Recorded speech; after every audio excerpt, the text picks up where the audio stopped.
السلام عليكم ورحمة الله. وصفة اليوم طريقة عمل طبيخ الرجلة بوصفة لذيذة، وصفة طعمة، وصفة سهلة وسريعة. نبتدي بسم الله. طريقة التحضير: وضعت حلة على النار، أضيف على الحلة 5 ملاعق كبيرة من الزيت النباتي،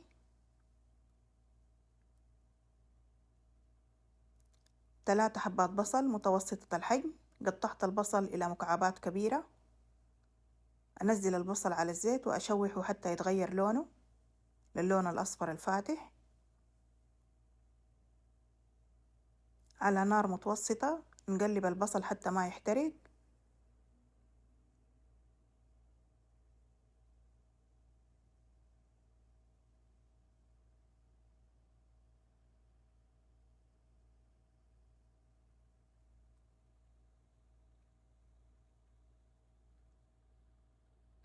هغطي عليه حتى يدبل البصل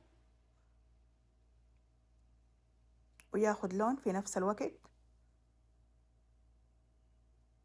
كل دقيقتين هفتح الغطا ونقلب البصل.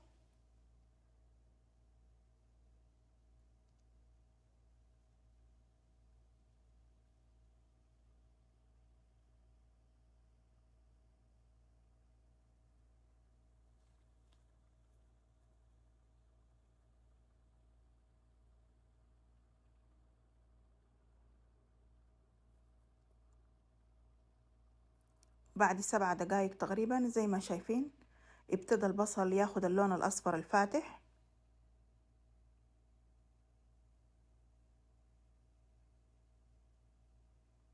والخطوة دي هنا مهمة جدا. بعد ما أخذ البصل اللون الأصفر الفاتح أضيف 300 جرام لحمة بعظم. نشوح اللحمة مع البصل حتى يتغير لون اللحمة.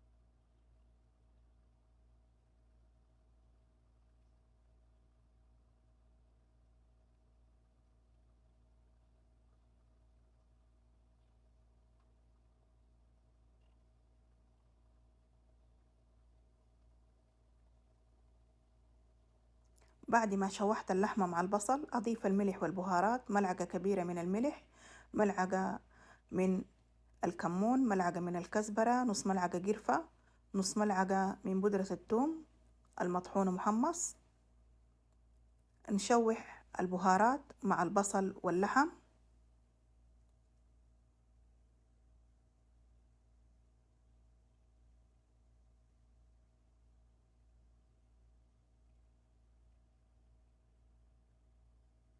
طبعا الطريقة دي بتضيف نكهة لذيذة جدا للطبيخ.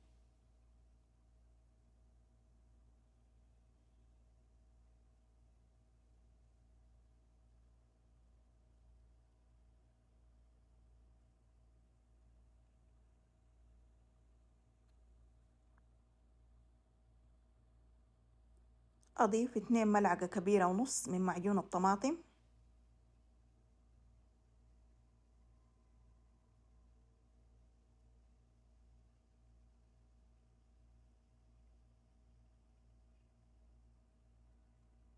نشوح معجون الطماطم مع البصل واللحم حتى ياخد معجون الطماطم نكهة التشويح.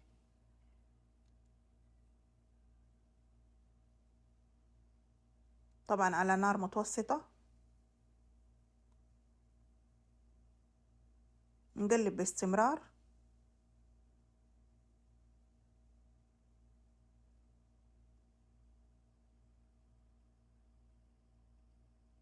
بعد ما أخذ معجون الطماطم نكهة التشويح مع اللحم والبصل أضيف كوب من العدس المغسول.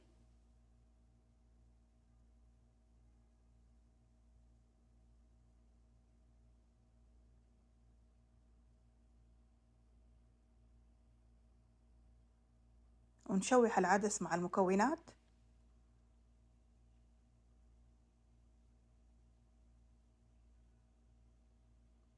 نقلب حتى يبدأ يتغير لون العدس.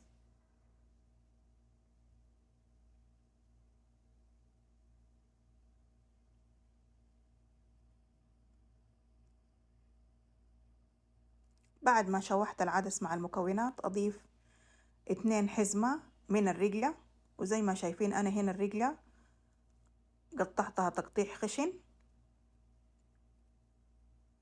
وممكن إذا حابين تقطعوها ناعم.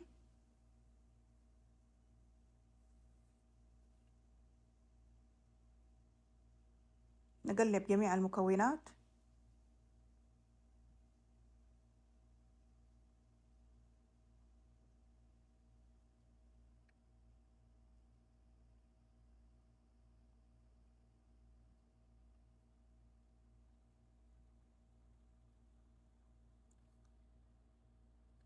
بعد ما شوحت جميع المكونات زي ما شايفين أخذت نكهة التشويح، صراحة نكهة لذيذة جدا.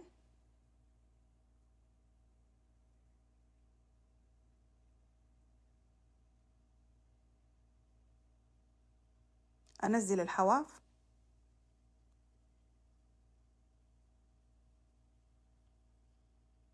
أضيف لتر من الماء ما يعادل 4 أكواب، مقدار الكوب 250 ملي.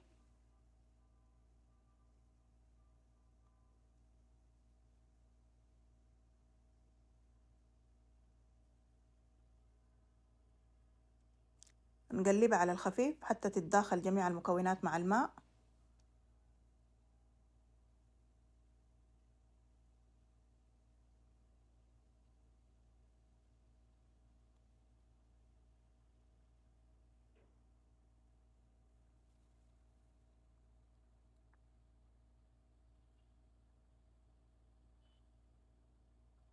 أخفض النار وأنتظر تبتدي غليان. أخفض النار، أغطي عليها وأتركها 35 دقيقة على نار منخفضة حتى يستوي اللحم ويستوي العدس وتستوي الرجلة، طبعا على نار منخفضة جدا 35 دقيقة. طبعا جميع المكونات أخذت تشويح بعد 35 دقيقة زي ما شايفين ما شاء الله شبه استوت. وفي المرحلة دي لو حابين ممكن تضيفوا ثوم مفروم أو فلفل أخضر حار على حسب الرغبة. نقلبها لمدة دقيقتين حتى تتسبك ويتكثف القوام.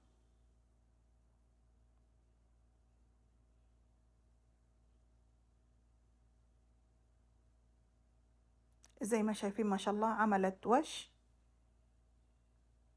وده يدل على إنها اتسبكت واستوت. زي ما شايفين ما شاء الله مسبكة ولذيذة وجميلة جدا ونكهتها لذيذة. صراحة من ألذ الوصفات لوجبة الغداء، وجبة غنية بالحديد والفيتامينات. هقدمها إن شاء الله مع طبق سلطة وطبق من الأرز.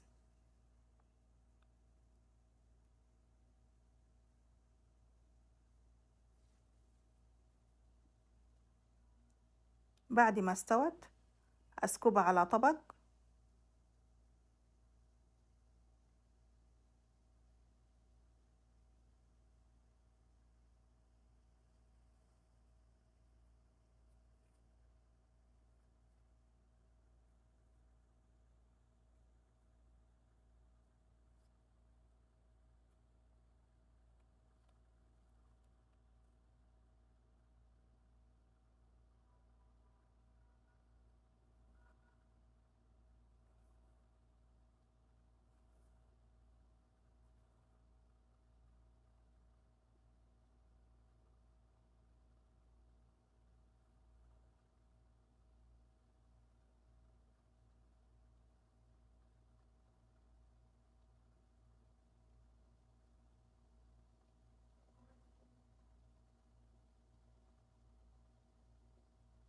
طبعا نقلبها قبل ما نغرف على الصحن أو على الطبق، نقلبها تقليبة خفيفة حتى يكون قوامها متساوي.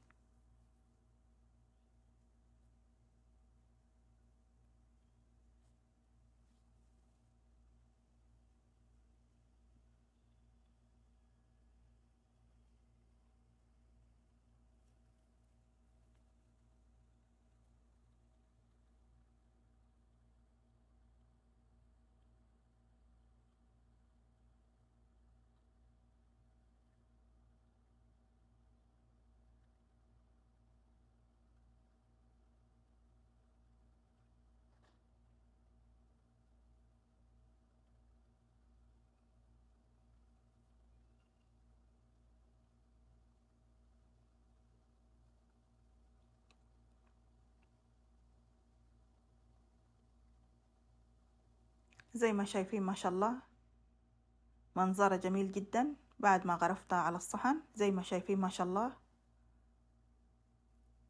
وصفة بسيطة، وصفة لذيذة، وصفة سهلة وسريعة. دي كانت وصفتنا لليوم، طريقة عمل طبيخ الرجلة بالطريقة السودانية، طريقة بسيطة ولذيذة وطعمة. دي كانت وصفتنا لليوم. إذا عجبتكم الوصفة لا تنسوا الاشتراك في القناة والضغط على الجرس ليصلكم كل جديد. في أمان الله.